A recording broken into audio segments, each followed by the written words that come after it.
বিশ্লেষণে আপনাদের সবাইকে স্বাগত জানাচ্ছি। প্রাচীন ইতিহাসের পাতা ঘাটলে একটা খুব চমকপ্রদ ব্যাপার চোখে পড়ে, তাই না? বিশাল প্রতাপশালী রোমান সাম্রাজ্যের পতন, আর ঠিক সেই শূন্যস্থান পূরণ করে খ্রিস্ট ধর্মের এক অবিশ্বাস্য উত্থান। আজ আমরা মূলত দেখব কিভাবে একটা প্রাচীন সাম্রাজ্য ধীরে ধীরে একটা খ্রিস্টান রাষ্ট্রে পরিণত হলো, আর কিভাবে সেই ভিত্তি থেকেই জন্ম নিল মধ্যযুগীয় ইউরোপ।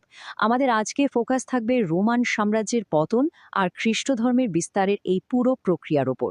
তো চলুন শুরু করা যাক।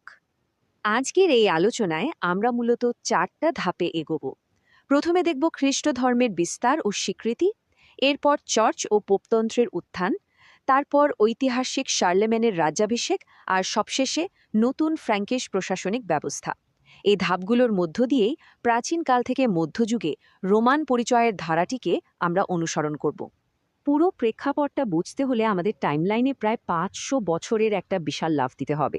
313 খ্রিস্টাব্দে মিলানের ডিক্রি থেকে শুরু করে কিভাবে তার রাষ্ট্রধর্মে পরিণত হলো, তারপর পোপের আধিপত্য প্রতিষ্ঠা, এবং শেষ পর্যন্ত 800 খ্রিস্টাব্দে এসে একজন নতুন পশ্চিমা সম্রাটের মাথায় মুকুট পরানোর মধ্য দিয়ে ক্ষমতার যে পালাবদল ঘটল, এই পুরো জার্নিটা কিন্তু আক্ষরিক অর্থেই দারুণ রোমাঞ্চকর। আচ্ছা, এবার আমাদের প্রথম পর্ব, খ্রিস্ট ধর্মের বিস্তার ও স্বীকৃতি, নিগ্রহ থেকে রাষ্ট্র ক্ষমতা।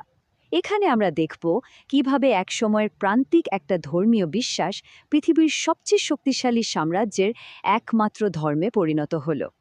এই যুগান্তকারী পরিবর্তনটা আসলে 3 ধাপে ঘটেছিল। একটু ভাবুন তো, সম্রাট ডায়োক্লিটিয়ানের সময় খ্রিস্টানরা যেখানে ভয়াবহ রাষ্ট্রীয় নিগ্রহের শিকার হতো, খুব অল্প সময়ের ব্যবধানে 313 খ্রিস্টাব্দে মিলানের ডিক্রির মাধ্যমে তাদের প্রতি সহনশীলতা দেখানো হয়। আর 390-এর দশকে এসে সম্রাট থিওডোসিয়াস এটিকে সরাসরি রোমান রাষ্ট্রের একমাত্র সরকারি ধর্ম হিসেবে ঘোষণা করে বসেন। নিগ্রহ থেকে একেবারে রাষ্ট্রের মূল ধর্মে পরিণত হওয়ার এই রকেট গতির রূপান্তর সত্যি অবাক করার মতো, তাই না? এই রূপান্তরের পেছনে সম্রাট কনস্ট্যান্টাইনের ভূমিকাটা ছিল সবচেয়ে ইন্টারেস্টিং। 313 খ্রিস্টাব্দে তার এই মিলানের ডিক্রি কিন্তু কেবল ধর্মীয় বিশ্বাস থেকেই আসেনি, এটা ছিল একটা মাস্টার স্ট্রোক, মানে দারুণ একটা রাজনৈতিক কৌশল। কনস্ট্যান্টাইন খুব ভালো করেই বুঝতে পেরেছিলেন যে দিনের পর দিন নিগ্রহ চালিয়ে আসলে কোনো লাভ নেই, বরং সাম্রাজ্যের এই ক্রমবর্ধমান খ্রিস্টান জনসংখ্যাকে যদি এক সুতোয় গাঁথা যায়, তবে সেটা একটা বিরাট শক্তিতে পরিণত হতে পারে। এই ডিক্রি মূলত খ্রিস্টধর্মকে বৈধ ধর্ম বা রিলিজিও লিসিটা হিসেবে আইনি স্বীকৃতি দিয়েছিল। কিন্তু স্বীকৃতি পাওয়ার পরেই যে সব শান্ত হয়ে গেল তা কিন্তু নয়। সাম্রাজ্যের ভেতরে শুরু হলো নতুন এক তাত্ত্বিক বিভাজন। একদিকে ছিল হেলিনীয় পূর্বের আরিয়ানবাদ, যারা মনে করত যিশু হলেন ঈশ্বর পিতার সমতুল্য সত্তা।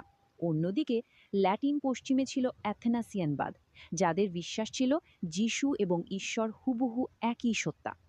অবাক করার মতো বিষয় হলো, সে যুগে এসব ধর্মতত্ত্ব কেবল পণ্ডিতদের ড্রয়িং রুমের আড্ডায় সীমাবদ্ধ ছিল না। সাধারণ মানুষের প্রাত্যহিক জীবনের বিশাল একটা অংশ জুড়ে ছিল এই বিতর্ক। আর এই বিভাজন রোমান সাম্রাজ্যকে সাংস্কৃতিকভাবে একেবারে আড়াআড়ি বিভক্ত করে ফেলেছিল। তো এই ধর্মীয় পরিবর্তনের চূড়ান্ত পরিণতি আমরা দেখতে পাই চতুর্থ শতাব্দীর শেষের দিকে। সম্রাট প্রথম থিওডোসিয়াস কেবল খ্রিস্ট ধর্মকে রাষ্ট্রধর্ম হিসেবে প্রতিষ্ঠিত করেই থেমে থাকেননি, তিনি পূর্ববর্তী পৌত্তলিক ধর্ম বা প্যাগানবাদের ওপর রীতিমতো ক্র্যাকডাউন শুরু করেন।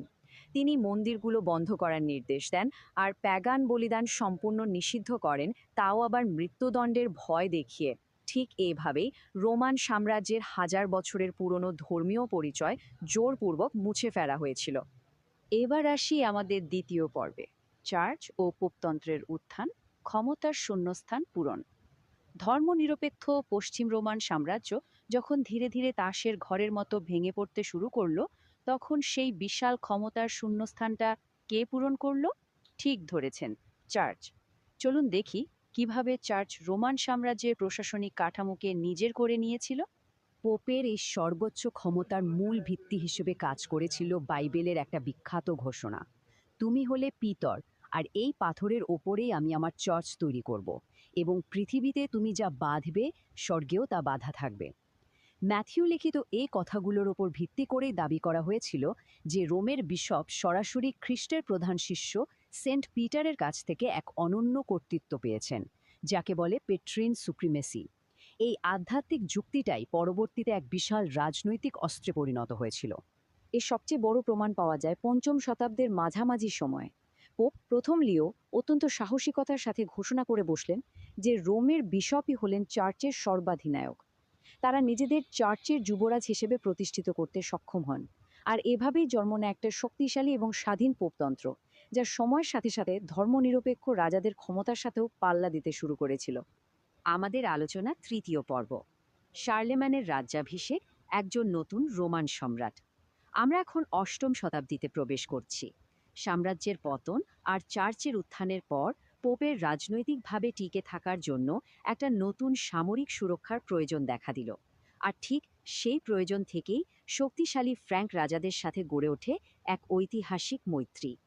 এখানে ইম্পেরিয়াল কোরোনেশন বা রাজ্যাভিষেক বলতে এমন এক নজিরবিহীন ঘটনাকে বোঝায় যেখানে স্বয়ং পোপ একজন ধর্মনিরপেক্ষ রাজাকে, মানে শার্লেমেনকে, সম্রাটের মুকুট পরিয়ে দিচ্ছেন। এটা ছিল মূলত একটা মিউচুয়াল প্যাক্ট বা পারস্পরিক চুক্তি। এর মাধ্যমে রাজা পেলেন ঐশ্বরিক বৈধতা আর চার্চ পেল একটা বিশাল শক্তিশালী সেনাবাহিনীর প্রোটেকশন। এই একটা চুক্তি পুরো ইউরোপের রাজনৈতিক মানচিত্রকে চিরতরে বদলে দিয়েছিল, গেম চেঞ্জার যাকে বলে। এই ঐতিহাসিক মুহূর্তটা ঘটেছিল ৮০০ খ্রিস্টাব্দের ২৫শে ডিসেম্বর, একেবারে বড়দিনের উৎসবে। ঘটনাটা অনেকটা এরকম: পোপ তৃতীয় লিও রোমান অভিজাতদের রোষানলে পড়ে বিদ্রোহের মুখে পালিয়ে শার্লেমেনের কাছে আশ্রয় নিয়েছিলেন। আর তার এই নিরাপত্তার প্রতিদান হিসেবে সেন্ট পিটার্স চার্চে তিনি আচমকায় শার্লেমেনের মাথায় মুকুট পরিয়ে তাকে রোমান সম্রাট হিসেবে ঘোষণা করেন। পশ্চিমা বিশ্বের জন্য এটা ছিল অভাবনীয় একটা নাটকীয় মুহূর্ত। এই একটা মাত্র ঘটনার ভূরাজনৈতিক প্রভাব ছিল সুদূর প্রসারী। এটা মৃতপ্রায় পশ্চিম রোমান সাম্রাজ্যের ধারণাকে পুনরায় জাগিয়ে তুলেছিল, আধুনিক পশ্চিম ইউরোপের আর্থ-সামাজিক ঐক্যের ভিত্তি স্থাপন করেছিল। কিন্তু একই সাথে এই ঘটনা বাইজেন্টাইন পূর্ব ইউরোপের সাথে ল্যাটিন পশ্চিমের বিভাজনকে আরও গভীর করে তোলে। আর সবচেয়ে বড় কথা, এই ঘটনা ইউরোপের রাজাদের ওপর পোপের আধিপত্য আর সাম্রাজ্যের উপাধি দেওয়ার ক্ষমতাকে একেবারে পাকাপোক্ত করে দিয়েছিল। আমরা আমাদের বিশ্লেষণের একেবারে শেষ পর্বে চলে এসেছি। ৪ নম্বর পর্ব, নতুন ফ্র্যাঙ্কিশ প্রশাসনিক ব্যবস্থা। শার্লেমেন নিজেকে রোমান সম্রাট হিসেবে ঘোষণা তো করলেন, কিন্তু এই বিশাল নতুন রোমান ইউরোপীয় সাম্রাজ্য তিনি আসলে চালাতেন কিভাবে? চলুন তার প্রশাসনিক ব্যবস্থার দিকে একটু নজর দিই। এত বড় সাম্রাজ্য চালাতে শার্লেমেন একটা দারুণ সুশৃঙ্খল আমলাতান্ত্রিক কাঠামো গড়ে তুলেছিলেন। কাউন্টরা ছিলেন জেলার প্রশাসনিক দায়িত্বে, বিচার আর কর আদায়ের কাজে। ডিউক বা মার্কিসরা মূলত সীমান্ত এলাকাগুলোর সামরিক প্রতিরক্ষা দেখভাল করতেন। আর সবচেয়ে ইন্টারেস্টিং পদ ছিল মিসি ডমিনিসি, যারা জোড়ায় জোড়ায় ঘুরে বেড়াতেন রাজকীয় দূত হিসাবে। এই মিসি ডোমিনিসি পদটা ছিল শার্লেমেনের এক বুদ্ধিদীপ্ত গোয়েন্দা নেটওয়ার্ক। এরা মূলত ইন্সপেক্টর ছিলেন। স্থানীয় কাউন্ট বা ডিউকরা যেন ক্ষমতার অপব্যবহার করে বিদ্রোহ না করে বা দুর্নীতিতে জড়িয়ে না পড়ে, সেটা নিশ্চিত করার জন্য এরা পুরো সাম্রাজ্য চষে বেড়াতেন। ক্ষমতা কেন্দ্রে ধরে রাখতে এই ব্যবস্থাটা কিন্তু দারুণ কাজ করেছিল। কিন্তু পুরো ইতিহাসের সবচেয়ে বড় ট্র্যাজেডি বা বলতে পারেন ঐতিহাসিক পরিহাসটা একটু খেয়াল করুন।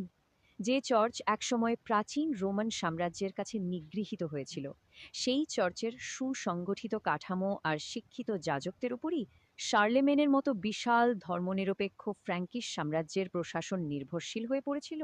রাজ্য চালাতে গিয়ে যাজক আর বিশপদের অংশগ্রহণ তখন একেবারে অপরিহার্য হয়ে ওঠে।